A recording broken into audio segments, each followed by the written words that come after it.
Dire words from Governor Ducey during his first press conference in 3 weeks. It came hours after the state confirmed more than 3,000 new coronavirus cases and 53 deaths.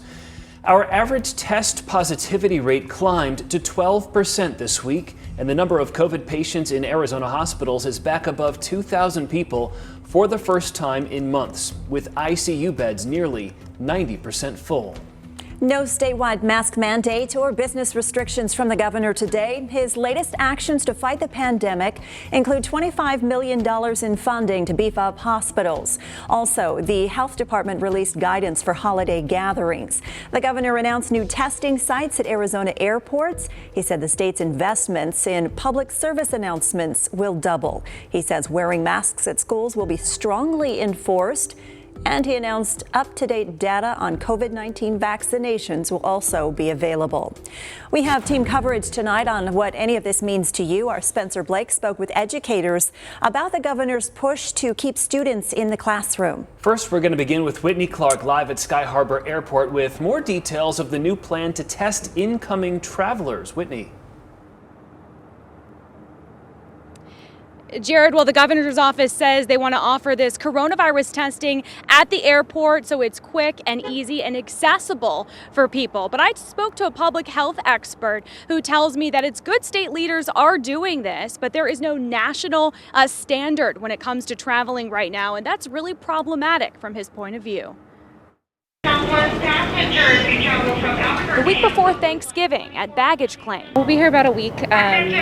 We came for family travels before Thanksgiving, where all the craziness starts. It looks different with new rules in a global pandemic. It was pretty easy. There wasn't many people flying. Traffic at Phoenix Sky Harbor expected to be down about 50% compared to this time last year as COVID-19 cases surge in Arizona. At Wednesday's press briefing, a reminder from Governor Doug Ducey that Arizonans aren't the only ones here. As more snowbirds arrive and holiday visitors travel to Arizona, many are entering through the airport.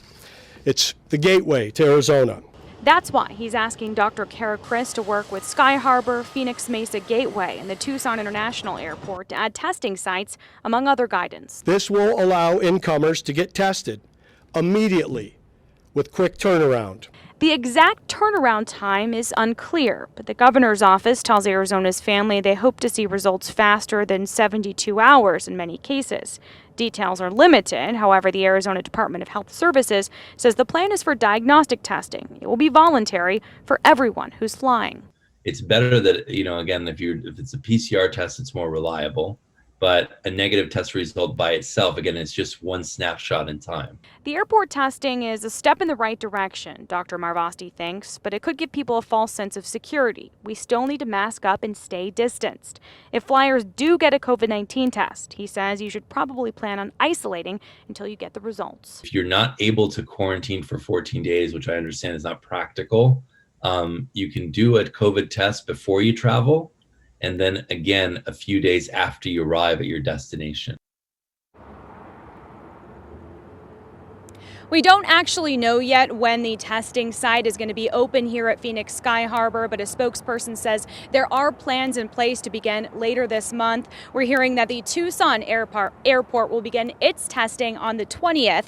And then a spokesperson for Phoenix Mesa Gateway said this afternoon that it hadn't heard anything about this yet from state health officials, but it does look forward to working with them. Live from Phoenix for Arizona's Family, I'm Whitney Clark.